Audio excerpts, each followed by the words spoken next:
What's going on, real Detroit Lions fans?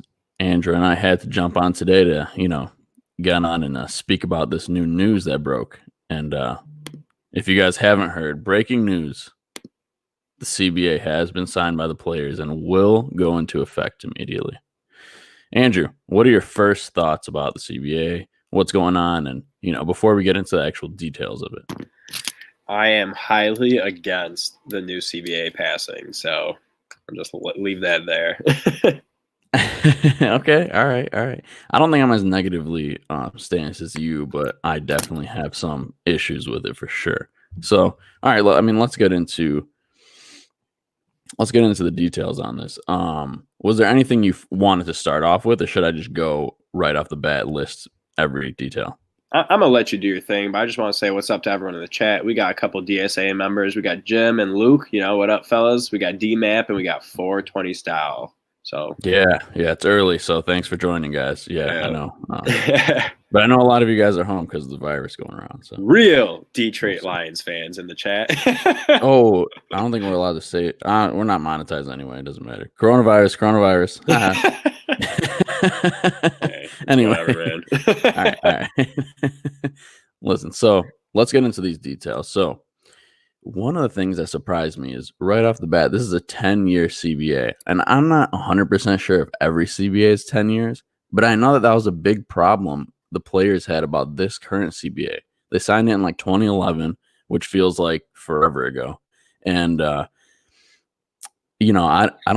I don't know why they signed another 10-year deal, especially when there's this big divide between the lower paid players and the high paid players. I feel like the high paid players aren't going to like this deal, and they're going to be stuck with it for 10 years.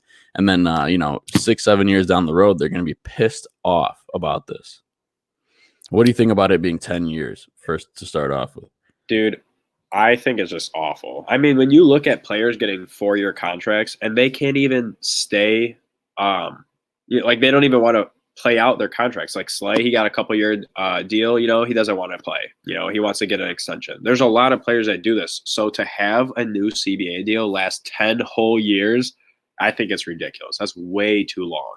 Yeah, especially with this big divide. It's not like it was a resounding yes from the players. Like, oh, okay, we really like this deal. We're getting more money. No, like a lot of players, especially the high-profile players, were coming out and saying, "Yeah." I actually have the numbers. It's 1,019 to 959, and that was the vote. So it's a very small margin of it being passed. So it's not unanimous. It's not even close to unanimous. It's almost a 50-50 split.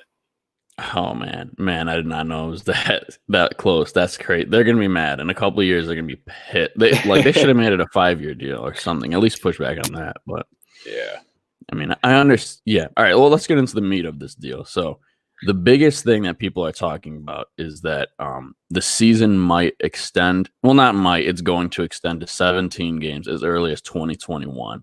So some people see this, some players that are on the lower end paid of the spectrum might see this as a blessing, because then, you're paid for a whole nother extra game. That revenue coming in, you're going to get your percentage of it. Whereas that's new money. You wouldn't have seen that before. But the higher profile players seem to be pissed off about this because they don't want another extra game at the risk of that for getting injured. They're already making millions. They're not worried about extra money from a new game. So what do you think about it being extended to 17 games? Do you think that it's going to affect the product we see on the field? And do you think that you would want it if you were a player? So first off, I'm going to lay down some facts for y'all. It seems that it's saying about 60% of the league, which are around league minimum contracts, are the ones that are benefiting the most. So those players that are only in the league for a couple years and then they're out, they didn't have enough talent. They weren't able to stay in the league long enough. Which is most of players, though. That's most. Yeah, no, I know. That's why, it's about 60%. And a lot of big name players like Russell Wilson, Richard Sherman, Aaron Rodgers, they are pissed because they're the guys that are going to be here for 15 years, potentially 20, because 2 of those guys are quarterbacks. And, they don't want to add an extra game to their season. Not only do they not want to add an extra game, but it's not impacting them even the slightest in a positive manner. You know, it's mainly the lower guys in the league that, you know, they're not able to stay in long enough. So as far as a 17-game season, I personally hate it in every way possible. Because for one, let's say your team is out of the playoff race. That is an awful way to leave the rest of the season when you have an extra game to watch your team just suck or, you know, get blown out again or something like that. And it leaves kind of holes in how they're going to handle things. Are they going to add an extra bye week because that's an extra week in the season? Are they going to change? Like, how are they going to deal with home field advantage? Because now there's 17 games. That's uneven. How are you going to give a team like the Packers or the Patriots an extra home game, but not a team like the Lions or, you know, the Buccaneers or just a bubble team or a lower team in the league? You know, it's not fair. And how are they going to dictate that? You know, so there's a lot of questions that this is going to leave, and I don't understand how they're going to handle it. Okay, Andrew, we're going to start off hot today because I disagree with you, bro.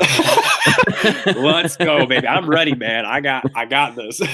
Listen, like, I don't agree that it's going to water down the game at all. I really don't, because I think people are just making it and taking it way too far. They're exaggerating it, because we're not at a point where we're turning into baseball. You know what I mean? We're not turning into, okay, we're going to have a million games, like 60% of them don't matter, you know, and really just get to your, you know, point where you're in contention in your division or at the top of your division, and you'll make the playoffs. Then when is that? Then it'll matter. No, that's not the point. I mean, like, it's 17 games still. One loss is still very significant. I think that we're going to see pretty much the same thing going on that we have been seeing in the past years. Whereas, like, you know, if a team has already secured the top seed, when it's game 17, they'll probably sit their starters, but that's already currently happening right now. You know, we see that in week 17. You know, in years past, if Green Bay already secured one of the bye weeks, they're going to sit Aaron Rodgers. We've already seen that happen. And then teams like the Lions this year, you know, we won 3 games, you know, Stafford went down. We pretty much knew that we weren't going to win, and we lost the rest of our games, you know, and Miami as well. You know, teams, you're not going to stop teams from, you know, quote unquote tanking, you know, even though they're not really tanking, but it's stuff that's already happening right now. And when we're dealing with it right now, it's not like I was saying with baseball, like, it's not like, or even like college basketball, right? Like, with the expansion of, we haven't even talked about the expansion of the playoffs, but same deal with that. Like, the college basketball playoffs are so ridiculously big that anyone gets in, which makes the regular season boring. That's not going to happen here, because there's still such few games that, you know, it's still going to be super interesting. We're still going to be looking at week 18 or whatever you know, and there's going to be teams that are in contention or that'll get out of contention. I think it'll be just as crazy once it comes playoff time. I don't think the game will be watered down at all. So hold up. First off, I just want to tell the people in the chat that it is not guaranteed that we're having a 17-game season. So they're saying that it's basically guaranteed, though. Yeah, I think it will be, but it's saying that's an owner's option, and they have, you know, between pretty much 2021 and 2023 to decide if they want the 17 games. But There's no way that they won't decide on it. Yeah, it's more money for them. But anyways, my point against your point, Real, is that yes, a lot of teams, they like to sit their star players towards the end of the season, and with no guaranteed of a bye week, or really even a chance, because they're eliminating 2 whole bye weeks as a whole. A lot of teams, once they get into the playoffs or they secure a playoff spot, what is their reasoning to want to play their star players? You know, like, if you're in the playoffs right now, because they are only doing it in week 17. Let's say with what they're doing now, there's going to be so many teams that are in the playoffs. And a lot of teams are going to be lower ranked teams like the Bengals, the Lions, that are knocked out super early. So once you're guaranteed a playoff spot, you don't have to try as hard because you're guaranteed. And the difference between a 3 seed, a 4 seed, and whatever is not going to be that big of a margin. So, and you're not going to have a bye week, you know? So what are they really playing for once they realize that they're in the playoffs and there's no bye week that they can have? They're going to chill. You know, they're not going to want to play. So those last couple weeks in the season are going to be so awful. It's going to be so hard to watch in so many aspects. Like, I don't know. I still disagree because, you know, we haven't even gotten into this part yet, but, you know, once they expand the playoffs, it's going to be a 1 bye week. It's going to be a 1 bye week. I mean, one team getting a bye week. Well, that's what I'm saying. It's going to be one NFC team, one AFC team that gets the bye week. I don't think we're going to see the result of who's going to be the top seed until week, you know, unless one team's undefeated or something crazy, but that's, you know, that's rare. And we've already been seeing this, like teams in week 17 sitting their starters. It happens almost every year where one team's just dominant and they already have the bye week or something. Okay, even if you're in the playoffs, you want to get the home field advantage, even if you're not going to get the bye week. Like, I really don't see this as that big of an issue. You're not adding like 10 games, you know, you're adding one more game. So, yeah, I mean, we can agree to disagree on that one. Another huge point going into this deal is that the players will now get, well, currently starting right now, they're going to have 47% of league revenue and 48% next year. And that can continue to go up based on the TV deals and based on all these different things. And then on top of that, you know, we've already kind of led into this. So the playoffs are expanded by 2 teams, 1 per conference. And the way that the expansion will work is that, you know, 1 team will now get the bye week and there'll be 3 wildcard games. So that's cool. But a big reason why this is a big, you know, holding on to point for the players that aren't getting paid a lot is that this, you know, playoff expansion will generate about $150 million in new money, just this alone, like the 2 new playoff games. And 47% of that is going to go to the players. So that's 70.5 million new money that's going to the players. So here's my problem with it, though. If you add an extra game, the most money is going to be going towards those teams that are, you know, playoff push, or they're going to be in the playoffs because, you know, when your team's doing well, you're hyped. But it's going to hit those lower ranked teams so hard because who wants to go to a week 17 game against the Packers when your record is 3-11-1? Nobody wants to go see that. They're not going to pay for it, let alone if there's an extra game and you're like 2-15, 2-14. Nobody's going to want to go and pay that. The stands start getting empty. Wait, are you still talking about the 17 games? Are you not talking about? You're talking about revenue. So I'm trying to get on like the page of revenue. You know what I'm saying? So that revenue is because of the new playoff games. It's not about the 17 game schedule. Okay, I'm just saying. But even with the 17 sales. No, I will rebut the point that you're making, though. It doesn't matter, man. It doesn't matter. The TV deal is the TV deal. Like, that's where they make majority of their money. It's not just, you know, ticket sales and concession stands, you know. That's a big part of it too, but it is what it is. And guess what? Who's going to the Packers-Lions game this year when we're 3-12 or whatever we were, you know? So, like, it's the same exact thing. There's gonna be bad teams, there's gonna be good teams. Will it be a little more extreme because there's one more game? Like, yeah, but like, dude, it's the same thing. Who wants to go to the Packers game when they're won 12 games? We lost 12 games. We were already blown out. We're not making the playoffs. They're going to make the playoffs, you know? And guess what? It was still a good game. We almost won. They won by like a field goal or something BS. I'm just saying, man, it hurts. It hurts the sales. And it also, like, imagine being a player and not having your team's support because your fans don't want to watch you play. Do you know how defeating and demoralizing that is as a Lions player? already experienced that this year without 17 games. Like, this is my problem with it's not just your argument. It's just going to last longer. Okay, big deal. You're getting way more money for it. Like, cry me a river. Oh my God. Dude, you know what crap job, all these people in the chat, you know what kind of shit jobs they have and what shit job I have and yours too. Like, we're not NFL, you know, like, they're crying because they have to be a little sad a little longer. Like, get out of here, man. All right, you know, us Lions fans were tough. the game is not going to be diluted, in my opinion. That's the problem. Like, yeah, the players can be a little more sad because they're going to be like on bad teams because they're going to be bad a little longer. But that's not a reason to not do this, you know. But right. But what do you think about the revenue? The revenue sharing going up for players, and then the 70 million new money that they would get for the playoff expansion. I mean, it's great. You always want to see people getting taken care of. Like, obviously, over half of the entire league makes, like league minimum, or they're only in the league for a couple of years, and then, they devoted their entire life to try and make it to league, and now they have to go find a full-time job. So it's nice to see that they're taking care of a lot of players that put their bodies through hell. But I mean, I don't think that aspect is going to change too much because I expected them to kind of start paying the players more regardless.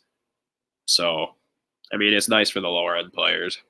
Yeah, and speaking of minimum salaries, those are expected to go up around 20% immediately. So, all of those veteran minimum players were like, "Oh, approved." Yeah.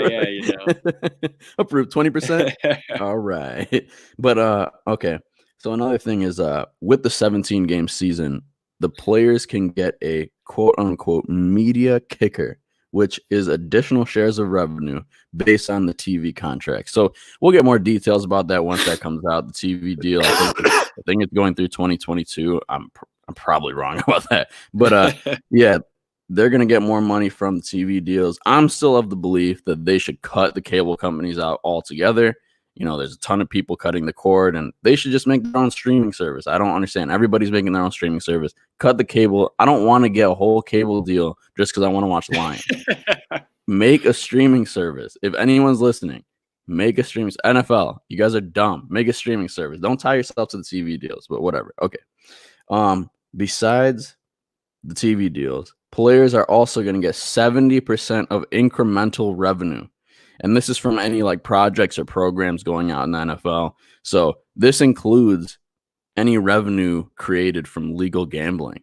So that's a big deal, man. Yeah, that's a huge deal. Yeah. I didn't know the gambling aspect was involved in that.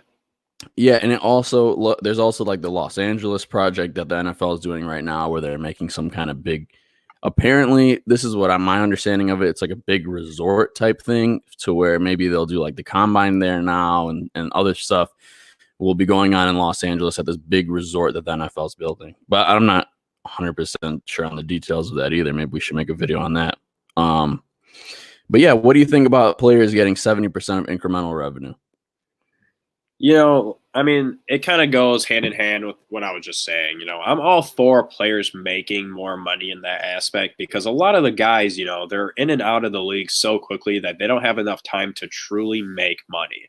So I'm fine with them making money, especially off the gambling, because it sucks when the only people making money off players playing for their career is casinos and, gambling places. Like it's crappy, like they're the ones being involved. They're the ones putting their body in the line. I think they should make a portion of that money. Yeah, it does get into some weird gray area though, morally, in my opinion, because it kind of messes with the integrity of the game. Because if you know that the NFL and the players and the coaches and everybody are benefiting from legal gambling, where's the line crossed? You know what I mean? Where are we? Like, my point is, if everybody in Vegas, let's say, if there's a Detroit versus Green Bay game and everybody put their money on Green Bay, where is the line drawn for the integrity of the game? Like, how do we know when the Lions are getting screwed because of the refs and because of officiating or because of this, that, and the other, when we get screwed every single year in one or two games? Like, where do you look at the integrity of the game, and is this rigged? You know what I'm saying? Like, okay, I totally agree with you. I'm someone that fully believes that there's certain things that should not happen. Like when you're just completely getting screwed, and you could tell something's wrong. Like refs are not that dumb to mess up that many calls. I think it's not going to change that because if you think about it, they're just getting paid regardless of the betting. They're not getting paid on the betting due to them winning or them meeting the over-under or anything like that. It's just purely the betting aspect of it. So I don't think that will alter anything because they're just profiting from the gambling aspect of it. So you're saying that like there'll be like a tax, like they'll get part of the VIG. You're saying, is that or do you think that they're going to get part of the revenue? Because the revenue is created based off of games won or lost. Yeah, no, I know. I mean, I know that. I think regardless, people are going to place their bets and there's going to be outcomes. But if they're just profiting from, people placing bets and stuff, I don't think it's going to alter anything because already Okay. right now, So you're saying people the could VIG then? already. You said what? You're saying the VIG. So the VIG is like automatically 1% of your bet goes to like the casino, right? Or maybe 2% based on, whatever casino you're at. I don't know. I'm not a Right. gambler. But the point is that like that is automatically money going to the casino, right? If they get a portion of that, then I don't really have a problem with it. Okay, like yeah, if you're just getting money off of bets, that's fine. But if they're getting money off the back end, Yeah. like then I have a problem. Then you have a vested interest in who wins the game, and that messes with me, So Oh no, I we'll see. totally agree. I mean, Yeah, and we just don't someone have the commented. details though. Yeah, someone commented. Where was it? DMAP Zoom. He's like the games are already rigged, and sometimes I fully believe you, DMAP. There's like that Saints Rams game. How the hell do you let that happen? So I don't think it's going to change because if you believe that games are already rigged, what can they do differently? If it gets to a point where it's so clear that that things are getting rigged and that people are losing and it's all about money, they're going to lose so many viewers and fans that they're going to lose out on so much money that's not going to care because it will cripple them as a sport. So I don't think it's going to change too much, but I do agree with you. If they're getting paid on the back end, that could alter things a little bit more than if they're getting paid on just, like you were saying, like a 1% on the bet right away. Yeah, and we'll see more detail. Again, like, we're not the only ones talking about this. So I'm sure more details will come out about it. This legal gambling stuff's brand new, so we'll see what ends up happening. So another big part of the CBA is that where did I leave off? Hold on. So people were wondering, once it moves to a 17 game season, what happens to players that are already under contract? Is their contract just screwed now because they could have, signed a contract based off the 17 game season? So no, they're going to adjust. So that's the answer to that. They're going to adjust once, once the 17 game season goes into effect, they will get an additional 17, like 1/17 of their salary added to it. Which I think is fair. I don't think anybody would, disagree with that or anything like that. Okay. One of the biggest things that the players were upset about and that wanted to know, how this is going to be going forward, especially looking at the NBA and their contracts, is guaranteed money. Okay. NBA contracts are fully guaranteed. Why aren't the NFL contracts fully guaranteed? That was a big pushing point for the players, especially those high profile players. Because you don't want to sign a contract, then you're injured, then you lose all your money. Nobody wants that, right? So still no guaranteed contracts. Andrew, what are your thoughts on that? And do you think the players should be pissed about it? I get them being pissed because if you can have guaranteed money, that solidifies that you're making a paycheck. You're bringing some cheddar home to mama. But I think that as a fan, as a businessman, there shouldn't be guaranteed contracts because what is their incentive to go out and actually play for their team? And especially being a Lions fan, dude, like once the season's over, if your contract was guaranteed and you knew you were not making the playoffs, what reason do you have to play? There's almost none. The only one I can think of is that potentially having a future contract. But if you have incentives put into your contract and you can make more money by actually playing your butt off, by getting more sacks, getting more interceptions, playing in a full 16 games, whatever those incentives are, that is going to make the game more exciting to watch than a player getting a fully guaranteed contract and he doesn't want to play anymore because, his team's losing, or maybe he has a little bit of a nagging injury or something. Like it would turn it into just a bunch of crap. See, I don't know, because it hurts teams in general and fandoms like us as well. These guaranteed contracts, because if your guy retires like Calvin Johnson, you have all this guaranteed money to give to him. That's hurting the cap and whatnot. Or if your player gets injured, you have guaranteed money. I don't see, I think they should just restructure it altogether. have the game. But that's the Listen, thing, though, is I don't I want think guaranteed money like that, you know? I think that the players, maybe I'm just of the complete minority of this, but I think that the players should have guaranteed money, okay? But if they get hurt or retire, the team is not liable for it. I think they should just not affect the cap once that happens. So, let the players have their guarantees, because I'm all for like players' rights, and because there are these players that come into the league for 1 year and that's it. And that was their dream. They gave up everything. They didn't get an education, whatever. I think that they should get their guaranteed money. That way, they feel like they're insured if something happens. Because this game, is not guaranteed. Every single play you go out there, you could get injured for the rest of your career and ruin your career. And on the flip side, the team shouldn't have to pay for somebody that retired or left or whatever. Just don't let that count towards the cap, so you could pick somebody new up. You know what I mean? I don't that. Whatever. I feel like I'm in the minority. No, as far as the retirement thing goes, I completely agree. It's complete bullshit if you have someone under contract and they're like, "No, I don't want to play anymore. I'm going to stop," and you still have to pay them. No, that guarantee means that you're playing for me, and if you get hurt, then I'm going to play your contract because you are actually playing and you got hurt. If you choose not to play, why should I pay for you? I'm not going to pay for you not to play for me because you're deciding not to. If you're injured, that's different. I'll give you your money because you actually played your butt off. You got hurt in a game or a practice or something. But no, like if you just decide to retire on me, I'm not paying you crap, dude. Yeah, and me saying that, it's not like that's an easy, implement that rule. It would change everything, because that would change the whole risk reward, valuation of teams getting players. Because if you don't have to pay those players, I think if you cut them, you'd still have to pay them. But if you don't have to pay those players, if there's an injury or if they retire, I feel like teams would be more aggressive in free agency. So it would change the whole aspect of the NFL. So I don't think that my, perspective and my, what I'm giving out there is even like viable option, but we'll see. MicroMike has a good point. He said in the CBA, one thing did not change. Dion Lewis still sucks. You got to give our DSA boys a shout out. We got a lot of them in the chat. So if you want to talk to them, you got questions, follow them. They know their stuff. Yeah, they know their stuff. Yeah, subscribe to everybody in the DSA and hit that like button. If you're in the chat right now, hit it up, because that helps us out a lot. Okay.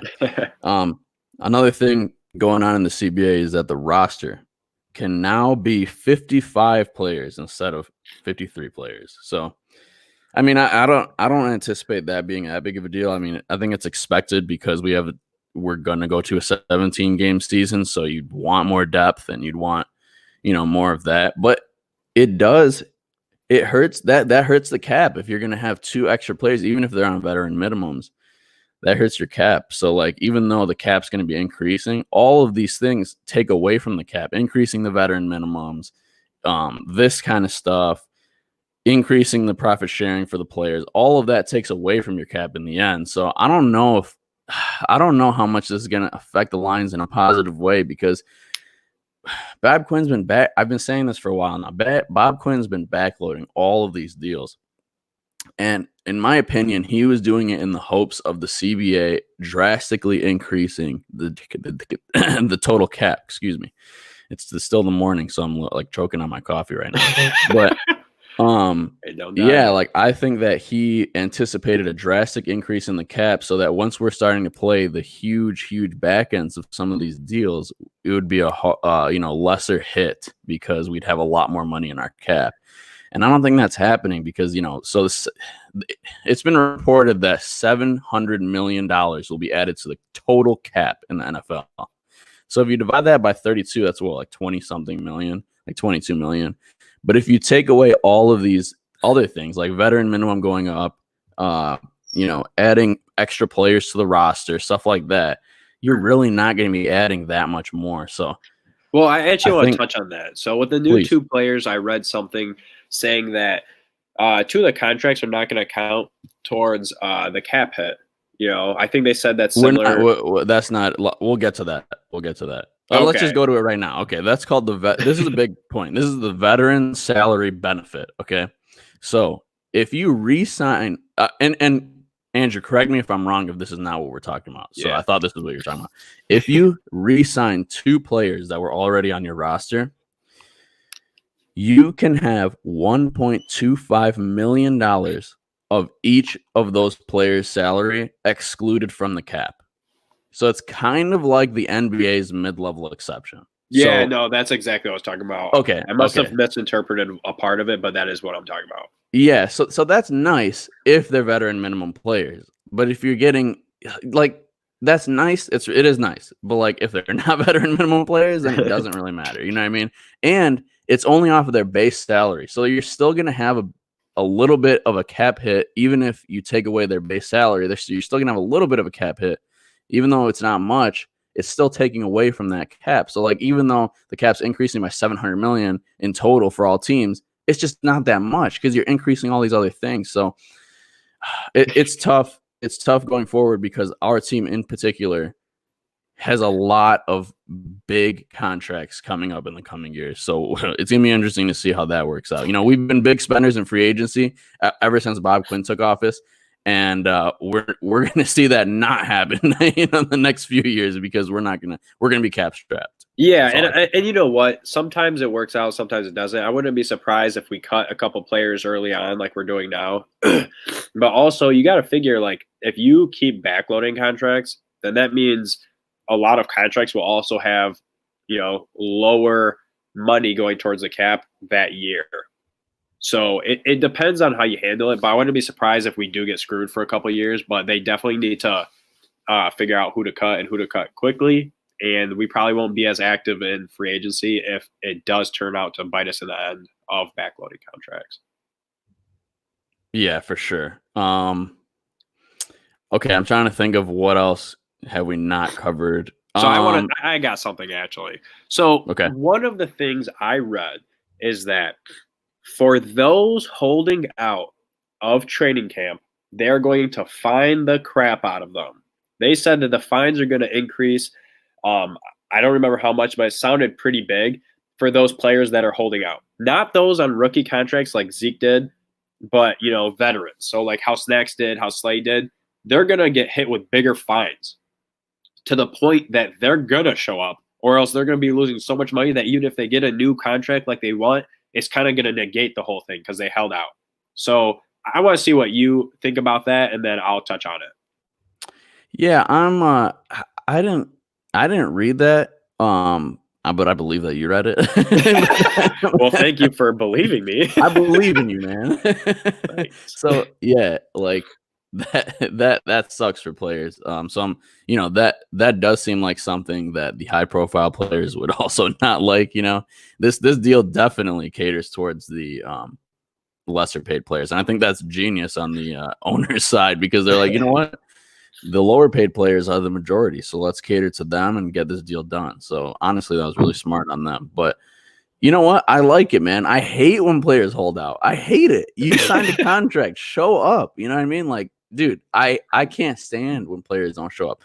And like, I used to be on the side of like, well, if it's personal problems, like, all right, fine. Like, you know, Snacks had his twin babies. He's not showing up. But no, man. Then he sucked all season. I'm like, nah. Come to practice, man. We need you at practice. If we paid you all this money, and especially if we give you an extension, come to practice. We want you, you know, we want the culture, you know, sustained within the team. We want you to mesh with the other linemen and your people in your positional group. We want you to be a leader. If we're paying you a big contract, Darius Slay, we want you to be the leader of the DB group. Damn it! Like, come to practice. But I can see why they could be pissed off about it. Yeah, and I mean, and part of that is like the players that play through their contract, more than likely, they're able to come to terms with their team because then they're like, you know what, you did what you got to do. I still like you. You're playing hard. I'm going to give you a contract extension. But the ones that hold out, there's so much bull crap and it causes problems for your team. And then your team suffers because, you know, the chemistry isn't quite there because you had all off season and all this stuff. And I hate it. You know, if I sign you for a contract, what makes you think I am going to pay you an extension when you're not even playing in your previous contract that we agreed to? If you can't follow through on our agreement, why should I give you an extension?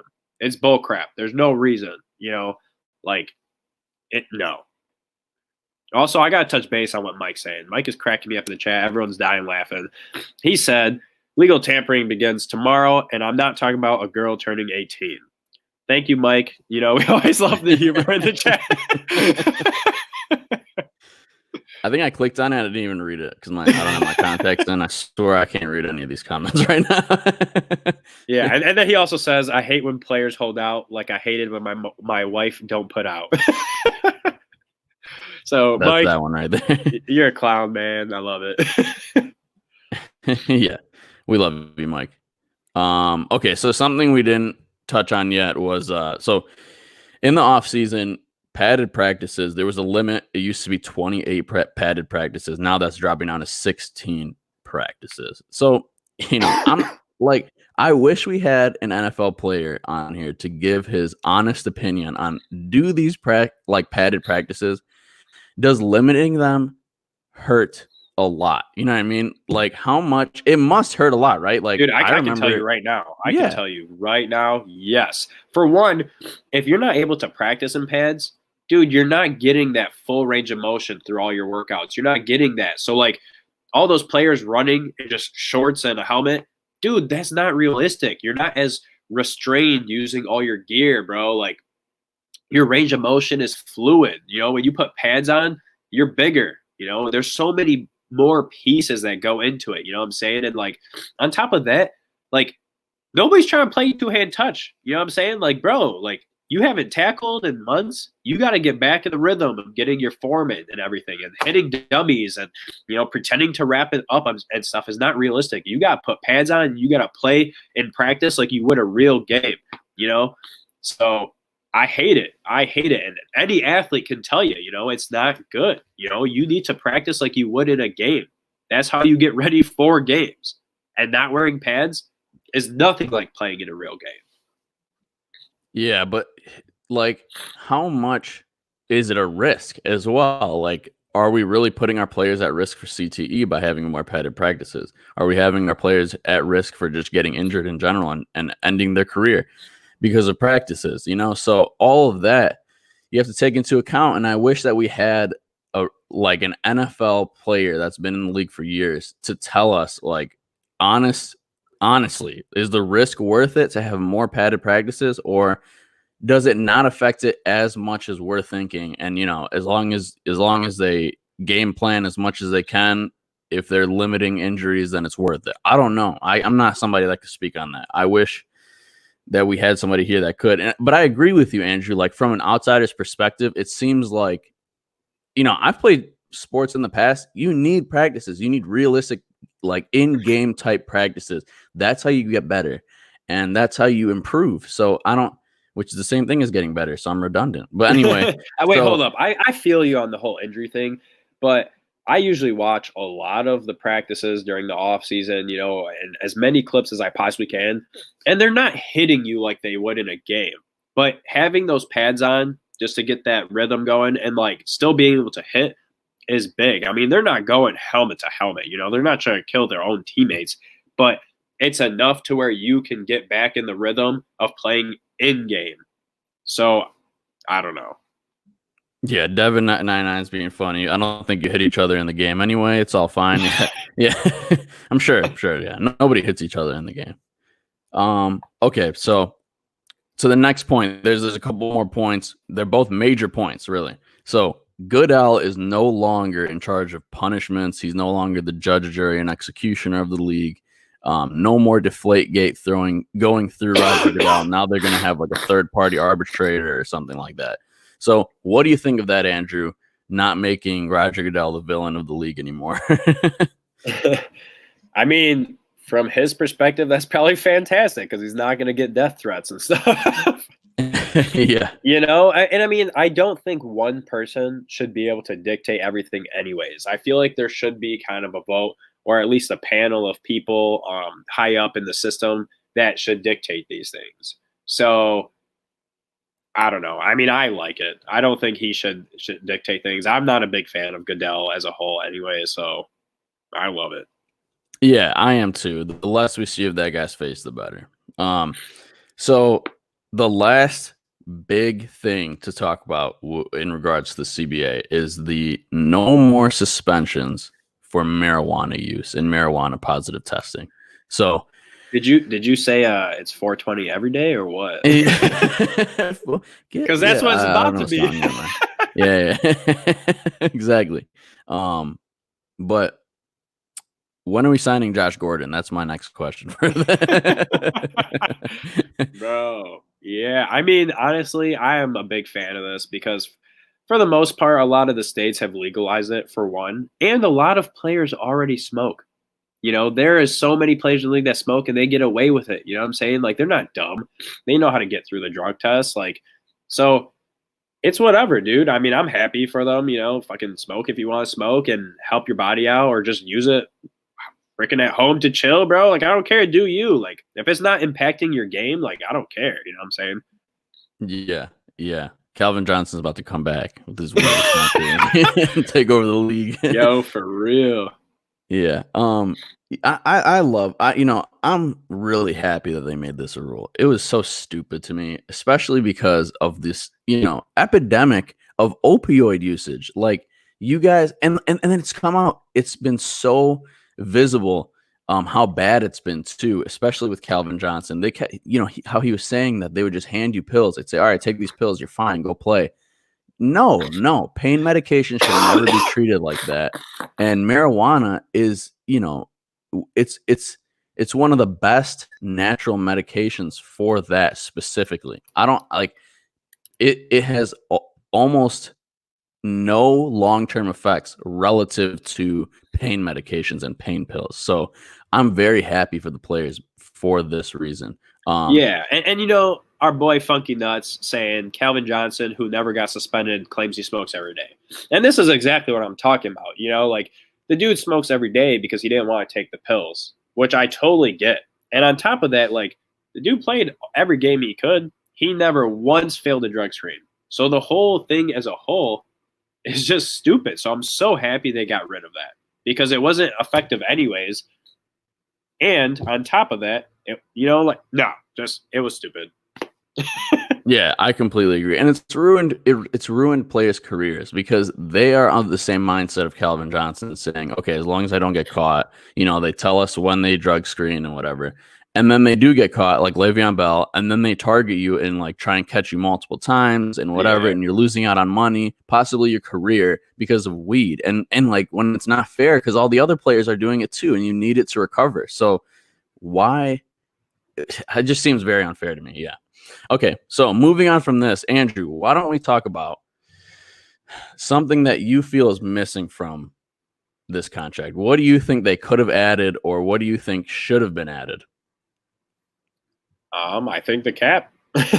I think they should have increased the cap because if you're going to add all this extra money and stuff, you need to give more variability in what teams can do with the cap space. And not every team has the same amount of cap too, which I think is bull. So I think that if they increase the cap, that would make the players happier because the teams are going to want to go out and pay players because now they have money to spend.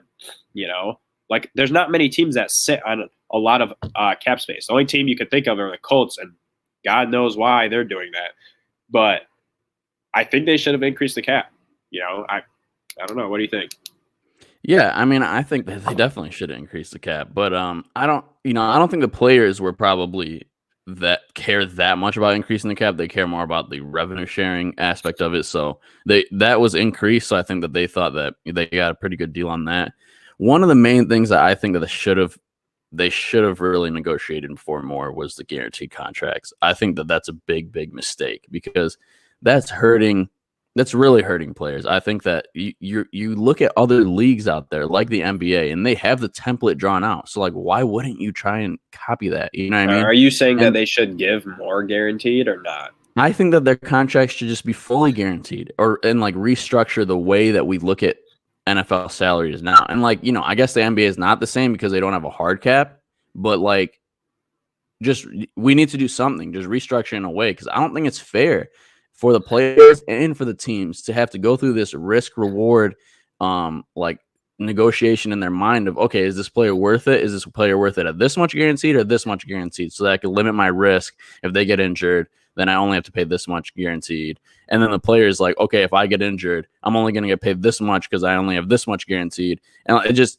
I don't feel like that benefits anyone, really. I just don't. I think that the league should move towards fully guaranteed contracts, and I think the players and the teams would be happier. But, so I definitely want to touch on this. But sure. The general view, he said that the cap did increase, but I did not read that they actually approved an increase. So I want you to touch on that real quick, and then I want to go off what you said. Yeah, no, like I said before, it's going to increase $700 million in total. So like that's like 22 million or something like that per team. So like that's nice and everything, but those increases are only because of the rules, like because of the minimum veteran minimum increasing 20% and other things like what were we adding players to the roster up to 55 players, like things like that are going to eat into that increase. Like it wasn't that significant of an increase to go beyond the things that we're doing now were implemented in the rules. Yeah. So okay, I want to touch on that guaranteed stuff, dude. I hate the idea of guaranteed contracts. I get it. You're in the NFL. You're an elite athlete. But no, dude, like your contract should be incentivized, if anything. Go freaking buy an insurance plan, bro. Like, that's no, different. Like, I want players to play, bro. A lot of the times when players get to the league, and that's NBA, NFL, whatever, they don't care because they haven't made. You know what I'm saying? And like that's why a lot of fans like watching college because they haven't gotten there yet. You know, they want to get to that point and they bust their ass. So I want to see players play for their contract, not, oh, I already have my money and you know what? We're losing in this game. Screw it. I'm not going to do anything. No, I want you to go out and play your ass off because unless you do, you're not going to make money, you know? And even if, let's say their guaranteed was $100,000 a year. Do you know how many people make $100,000 a year? Not that many people. So you're already getting paid a crap ton, and that's such a small number. Their guarantees are millions, not 100,000. I'm just lowballing it just to show you how ridiculous this is. You need to go and play your ass off for your contract. Yeah, I couldn't disagree more. I'm not gonna like there's no way I could possibly disagree more. So your argument was the NBA. Let's put it this way: the NBA does not have that many fans anymore because of this shit, and also the super teams. You know what I'm saying? Like, yeah, the playoffs are cool. Who doesn't like watching, you know, pro sports playoffs? But a lot of people don't watch the NBA as much as they used to because of all the crap that's changed. I think it's more that's a different debate for another day, man. Like NBA is less popular for a lot of reasons, and I think it's way more because of super teams. The season doesn't matter. We see players taking games off because they know that they're a super team. All they need to do is make the playoffs. They don't care if they're the first seed or the 8th seed, and they're just going to run through the playoffs if they have somebody. And that's exactly what I argued with the 17-game schedule earlier. That has nothing to do with this now, though. This is nothing. Okay. What team? Okay, listen. The NBA is completely different because you could have a couple players dominate on your team, and you have a super team. Okay. NFL is absolutely not like that. Okay. You can have an Aaron Rodgers and whatever. That doesn't mean you're going to sweep the playoffs. You can have the best player in the league. That doesn't mean you're going to sweep the playoffs. Home field advantage is very significant, and the top seed to get the bye week is very significant. Teams are not going to give up if they have a possibility of having a home field advantage throughout the playoffs. They're not. Like, so I don't see how that's even applicable here. And then on top of that, when we're talking about guaranteed salaries, the NBA, that has nothing to do with the NBA being diluted. The NBA is being diluted because of the super teams. They're being diluted. What's up? What? Apples and oranges, man. I mean, when it comes down to it, I think giving players all the money in their contracts right away that's a rough situation to be in.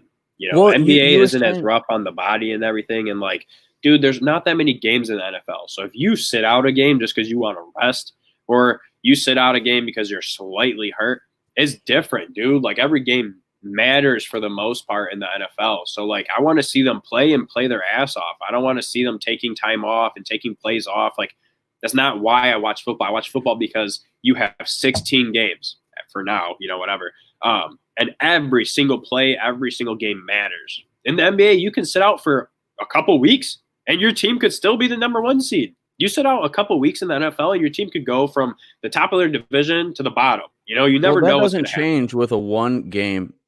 That doesn't change with the one game thing. You can't take 2 weeks off in the NFL and still be the 1 seed. That's not going to happen. Aaron Rodgers can't take 2 weeks off of the regular season and they're still going to be guaranteed the 1 seed. No way. No way. Hey. Literally in the NFL, in the NBA, you can literally sit your starters for 2 weeks and you'll still make the playoffs. You cannot That's do that. what I'm saying. You know, I just don't like it in the NFL aspect. And the NBA aspect, yeah, it might work, but they have 70 something games, 80 game. I can't remember how many. It's like 80, I think. Okay, but you know, and we have 16, 17. You know, it's so different. Our sport is so much more physical. You know, their contracts are smaller because they have less games. I just want to see them play. When it comes down to it, I just want to see them play and actually try. Nothing pisses me off more than watching players take plays off and stuff because they don't want to. Okay, one thing I didn't want to interrupt you on this because you were going, but like, no, go ahead. The other thing is like I'm not saying to get rid of incentives. That's a whole different thing. Incentives are completely different than your base salary. I think the base salary should be guaranteed, and you can keep your incentives. So like, okay, you make the Pro Bowl, you get an extra million or whatever. You play all 16 games, you get an extra whatever. Like incentives are still going to be there. Just the point is, it takes away the risk reward valuation so that it really is about what good players can you get, and how can you replace them with the next man up, and you can get people. You don't have to worry about if one of your star players is hurt. This is what really irritates me about the way that the current contracts are set up. If Khalil Mack gets hurt, okay, let me back up. If you want to get a good, excellent player to come to Detroit, you need to offer them high guarantees or they don't want to come here. Okay. So we're already at a disadvantage because we're not LA, we're not Miami. So we have to overpay players to come here. And then if somebody like Trey Flowers gets hurt, now we're screwed for years. We're screwed for multiple years because we have to pay all that debt and money. That's bull crap. Okay. And on the flip side, if a player does not, negotiate a lot of guarantees in their contract and they get hurt, they lose out on their whole career where they could have been making millions of dollars. At least they can get paid for that one contract that they did get. So let me ask you this though. So you just said we have to pay them more guaranteed than other teams. I get that. That truth is very evident. But let's say we do contracts are guaranteed. How do we have any leverage to bring a player over now? We're going to increase their incentives. Bro, if they're going to make 80 million guaranteed here or 80 million in Dallas or, freaking Wisconsin or wherever it is, like they're going to go over there. We have no leverage now. No. My point is that we would still pay them more probably than an LA would pay them. But if they got injured, then it wouldn't count towards a cap. That's what I would want. Then it won't count towards a cap. So we can go and we can use that cap that's now back in our cap space bank or whatever, and use it on other players to fill that position. Because if not, then Trey Flowers is hurt and we have all of our money in our cap, or like, Matt Stafford's hurt, whatever. We have like a third of our cap tied into that player or like whatever it is. That is ridiculous. Yeah, I agree with you on that aspect. And I actually got to interrupt real quick. So a lot of people are talking about free agency and the draft right now in the chat. And from what I have heard, it sounds like everything's pretty much being canceled right now. And as far as the draft, they plan on pushing it back into May, which I am beyond pissed about. Just want that to be clear. Yeah, that's very disappointing. I can't wait for free agency or the draft. So, I hope they don't, postpone this regular season, but we'll see what happens. In the wise words once spoken by SpongeBob, I need it. Oh my god. Dude, like I'm serious, man. It's so annoying listening to people do mock draft after mock draft after mock draft and whatever. And if they just keep pushing stuff back, like it's gonna suck. And then not only that, it's gonna delay either the start of the season or it's gonna make it to where our teams don't have enough time with their rookies and things to get everything settled. That's gonna be such a crapshoot during the beginning portion of the season. Yeah, no, definitely. Yeah. All right, let's move into the final. I mean, how do you think this is going to affect the Lions, this new CBA? Oh, okay. So I think the only way it's going to impact them, okay, there's a couple things.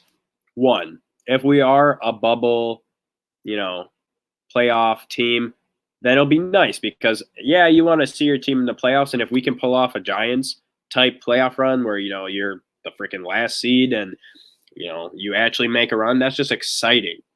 But I don't really care for that, dude, because most likely you're going to be like in this past year, we would have versed the Saints, I think. Or it was the Saints or the Packers, and if we were versing the Saints, I have no faith in our team this past year to beat the Saints. So it would have been a crapshoot like when we just versed Seattle in the playoffs. You just get completely blown out. So, yeah, we might have the chance of making the playoffs, but usually those bubble teams are not good enough to do damage against one of the higher ranked teams. And as far as what was it? The 17 games goes, like as a fan, not even as like, my opinion, whatever, as a fan, I don't want to watch my team have a bad season and have to sit through an extra game of it not counting and potentially one of our star players getting hurt on top of that. There's so many negatives in the aspect that I don't care for it. I don't want it. And I just don't want to see it. Yeah. So I think that, the playoff thing, it definitely benefits the Lions. I'm very happy about that, man, because we're a team constantly fighting for the wild card, and people can say, oh, well, then you're backing into the playoffs. You're probably going to get exposed. You're probably going to get blown out. Listen, man, no, we've seen what happens, New York Giants in the past. We've seen what happened this year with the Tennessee Titans. You never know what happens. Everybody has a punch of shot. Anybody can win any given week in the NFL. And I would love to see the Lions in the playoffs more. And we're a team that, I'm telling you, we're a team that gets screwed 1 to 2 times a year in the games, okay? We have 1 to 2 losses every single year because of either the refs or just some random new rule that's being implemented that game, apparently. Just something, absurd. We always get screwed. So I would love to have another game in the season, so 17 games, to hopefully ratify that and make that less of a thing. Hopefully. We'll see what happens. And then on top of that, we're always this playoff bubble team. They don't want us to be the division leaders. They do not want the Detroit Lions to be the division leaders. They want the Golden Boy Packers to be the leaders. And they could keep winning the division. It seems like we're never going to win the division. I hope we do. But, I think this affects teams like us that are constantly bubble playoff teams. And we haven't been in the past couple years. But if you look back at our history in the past 10 years, we have been pretty much more often than not, like on the bubble. So I think this is going to affect us positively. Dude, but I hate the fact that 14 teams will be in the playoffs. There's only 32 teams in the league. That is almost half of the league is getting into playoffs. That's not – I don't know, man. I don't like it. I don't like it. Half the league is going to make the playoffs. That's crap. It's not half the league. That's a lie. Fake news. I know. I just said that, okay? I'm just saying it's basically half the league, and I don't want to see it. It's fake news. I don't like this. Preach. Yeah. Also, right, I just got a notification saying that the salary cap will now be $198.2 million. So that was kind of what it was expected. Wait, for this year? Just once the new CBA passes. I'm not sure when. I don't know the exact details. I just know they're increasing it to 198.2. Well, yeah, we need to know what it was, and I thought it was going to be that anyway. But yeah, I saw that. That's a little bit of an increase. I don't think it's enough to really alter things too much, but players will definitely be able to make more money. Yeah, definitely. Okay, so now is the point. We've been on for almost an hour, so now we will talk and get your guys' questions. So any questions you guys have in the chat, shoot them off, and either me and Andrew will answer them. But let's start off with this, Andrew. We haven't talked about this yet. Lions have released Rick Wagner. What do we think about that, man? I'm okay with it. It always sucks giving someone a big contract or expecting them to come in and be impactful, and then they don't live up to expectations. So I'm happy in the terms of we got rid of some dead weight, and I'm very unhappy in the fact that we did not hit on that signing and that now we are out and we have dead money now. Yeah, it's a tough situation because we already had so many holes to fill. And now it's very difficult because now we already had Snacks Harrison, cut, and now we're having Rick Wagner cut. That's just between them two. That's like $10 million in dead money, I believe. I'm trying to look up Rick Wagner's contract to confirm that, but I can't really find it right now. But with that dead money and an added hole on our roster, this is tough, man. This is tough. We already had so many holes. I have an easy fix for you. Please tell me the fix, man. So I just recently read this because sometimes I'm slow. So pretty much, Trent Williams over at the Redskins is being asked for around a second pick, which is negotiable. A second round pick, which is negotiable. So for me, that's an easy move, dude. Go negotiate, try and figure out where you can feel for them, and maybe you can get him for a third round pick. You move him to left tackle, and you move Taylor Decker right tackle. Your tackle positions just got upgraded. Williams is 31, by the way, which isn't too bad. I know Snell said he's too old, but 31 isn't bad, and the dude is a Pro Bowler. He is a baller. I think that would not only be an upgrade at left tackle, but I think Taylor Decker at right tackle would be an upgrade from Rick Wagner. So I think that would be an easy fix. What do you think? Yeah, see, like, I would like that. I really would, but it's just tough because, then you're moving Decker's position. He hasn't been that. He's been spotty. He's shown some bright spots, but he's definitely shown some weak spots. And, Trent Williams is up there. He's been dealing with injuries. It's just tough. Like, Rick Wagner, the one thing that he's had is that he's been pretty consistently on the field, at least that. So I get that he's been underperforming, but it's not like we were paying him a huge, huge contract. What's Trent Williams' contract? Off the top of my head, I do not know. I know it's not massive or anything. No, it's pretty cheap. It's pretty cheap. And we would have to re-sign him. Like, we would have to give him a contract. Now, I wouldn't mind giving like a 3-4 year deal, pay the man. And then after that, the dude's going to be done with his career. He might have a year or two left. Still, man. Jason Peters had, but that's it. It's tough, man, because now we have just dead money. So with that $5 million that it's dead money for Rick Wagner, now we're going to have to we're going to have to fill that hole. So let's say we do that and take away like $10 million from our cap. That's $10 million in dead money just from Snacks and Wagner. $10 million for a new offensive tackle. And we don't even know if it's going to work because we're going to put Decker out of position. It's tough, man. Then on top of that, we don't have any guards. We have Joe Dahl at guard. So we have to fill our guard position. Here's the thing. Obviously, defensive tackle, obviously, cornerback, obviously, maybe safety. We have all of these holes. What are we going to do? Here's the thing. If you look at free agency, we have a lot of cap space. People don't get it wrong. We have a lot of cap space compared to other teams. And the best bet is to pay for an offensive lineman in free agency. And I'm going to tell you why. Because defensive players are expensive as hell. Okay? If you pay an average defensive player, they can go for like 10, 11 million a year. I'd rather go play an above average offensive lineman for 10, 11 million a year than an average defensive player. And then you go address your defensive needs in the draft.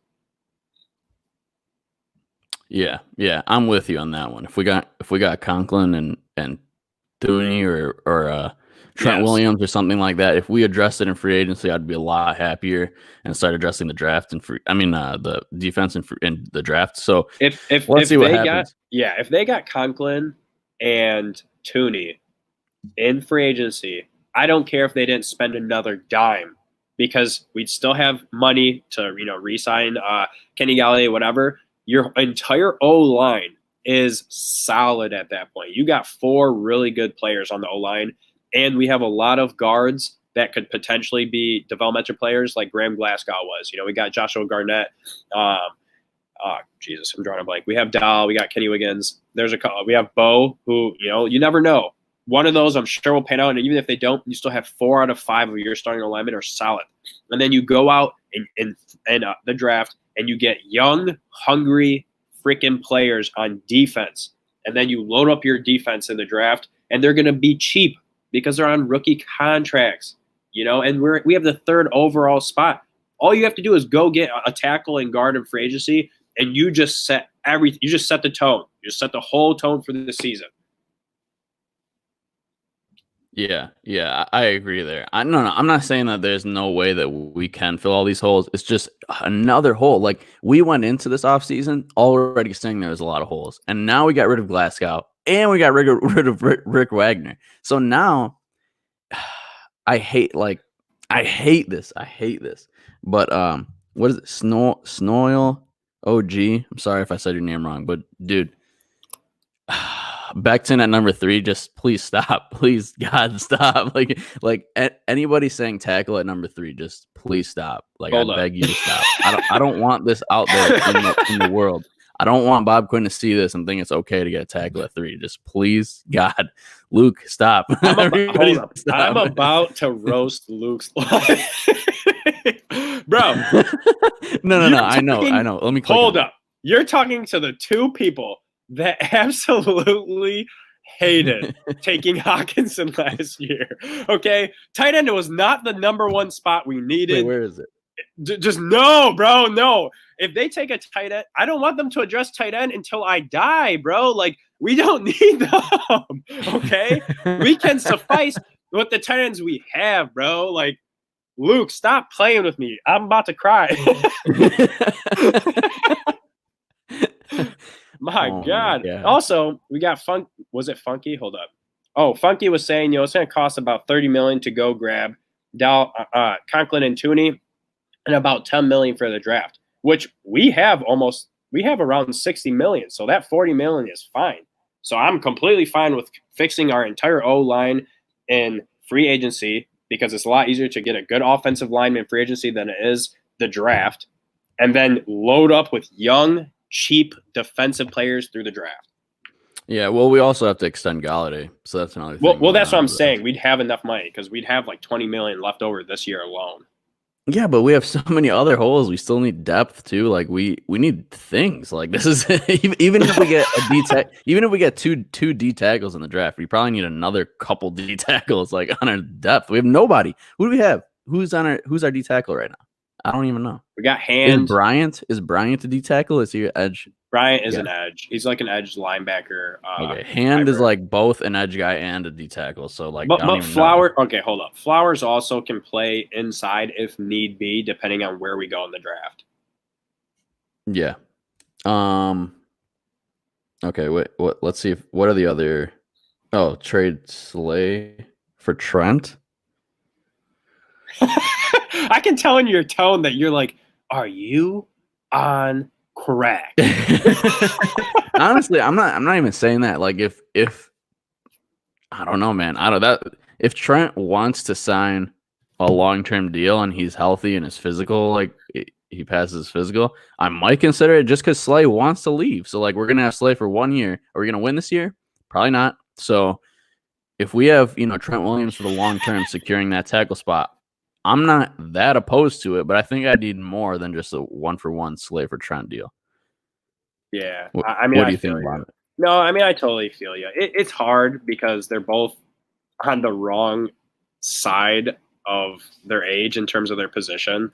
So either way, it's not the greatest deal. It's just your preference. Do you want a left tackle or do you want a cornerback? They're both a little injury prone. They both have been to Pro Bowls. I don't think I would do that.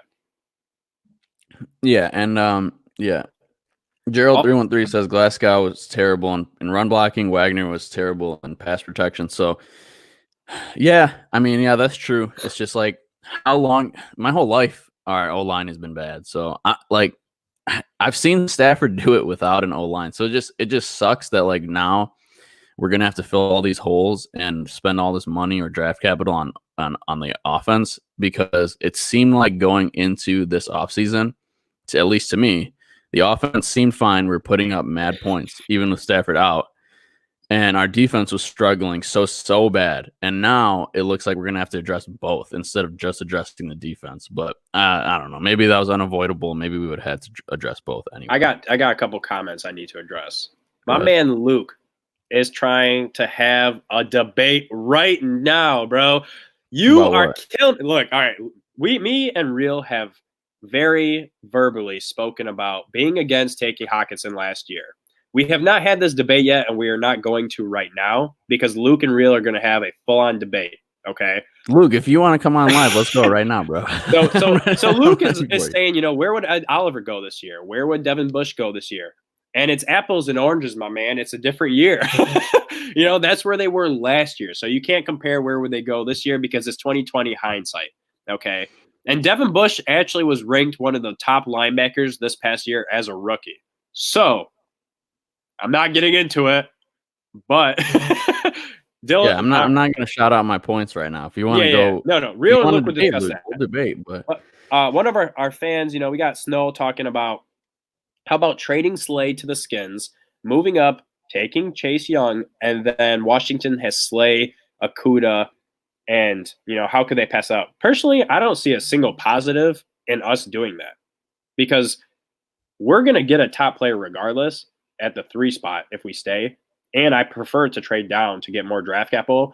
So I don't see why we would not only get rid of our star cornerback, who's still under contract for this year, to move up 1 spot to get a player that 99% likelihood we have a chance at getting at the 3 spot. So I don't see a win there for us. What do you think? No, the answer is no. Definitely not. Yeah. That's just a no for me. I'm not about trading up at all this draft, man. We're at 3. If anything, we have to trade down. We have too many holes to fill. No, the answer is no. Let's see. Someone else also said, hold up. Yeah, so Snow also said, he'd like to trade down. He just thinks Slay is gone. I mean, okay. I think Slay will be gone. I don't see us extending them. If you look at the Lions' history, any player that's spoken out, regardless of production, we're getting rid of. We still have him under contract. They're trying to move him. They're vocal about it. They're taking, calls. I don't see us keeping him. So he's playing at a good level. Like, even though he definitely had an off year, we know that that's primarily because we had no pass rush. At least that's my opinion. We couldn't get to the quarterback, which was allowing wide receivers. And when we're playing a lot of man coverage, it allows wide receivers to break their routes, run around, try and get open. And usually that happens if you have to chase them for 9 seconds every single play, at least a couple times a game or more. You're going to get burnt because you can't be stuck to a player like glue for that long, that consistently throughout every single game. So, like, even though he had a bad season, he was still a Pro Bowler. I think he has like elite technique and footwork, and I think that he's improved on his hands, getting those pass deflections and interceptions. I think that he's a great player. And I think, like, in my opinion, I think that they should just keep him. If we can't get a significant return in a trade, I think we should just keep him this year, let him play out his contract, and then franchise tag him next year. I don't see why we need, because if we franchise tag him, it'll be what, like 16 whatever million. Yeah. That's how much he wants in a long-term deal. I'm more than willing to pay that to him in a 1-year deal. So, yeah, I totally agree. Because if you look at it, let's say we franchise tagged him and he decides to sit out. I want you to tell me a single team that is going to pay. I think he'd be like 32 at the end of that. 32 years old cornerback that has injury questions. He's 32 years old, and he just didn't play for an entire season. I'll wait. Let me know one team that's going to risk that and pay him top money. Nobody's going to pay that old of a cornerback that after sitting out, having injury questions, nothing. And that would work perfectly for us because the Rams might. They have infinite money, and they can pay everybody. Yeah, they always have infinite money. Yeah. But no, okay. I mean, that would be perfect for us. And like you said, until we address the pass rush, it doesn't matter who we have back there. So whether we have Slay or not, if we have no pass rush, I don't care who we have because it's not going to freaking matter. So, yeah. Okay. Luke G says, is it good for a team to draft a CB in the top 5? Well, this is this is a precursor to our debate, Luke. So let's I truly believe that there are positions that you don't draft in certain spots in the draft. I really do believe that. And you can have the opposite belief, but that is, to me, You win the football game in the trenches. You win by stopping the run, getting after the quarterback, and you win by running the football, okay? And protecting your quarterback. That's how you win in the trenches. So I'm of the belief you as a GM, it is in your best interest to draft an offensive lineman and a defensive lineman with your first 2 picks in your round 1 and round 2 picks, no matter what. Even if some guy looks like, because that way, even though you're going to hit and miss on your first round picks and your second round picks, there's no way you're going to hit on every single one. But in that situation, you're replenishing your lines fully, by drafting one every single season. And that gives you the option to let them go once it's their 5th year option or once it's time to extend them, just like the Patriots do. I think that it's, and like, obviously there are exceptions, but I think if you stick to that strategy, it'll be better for you in the long term and you'll be more successful more often than not.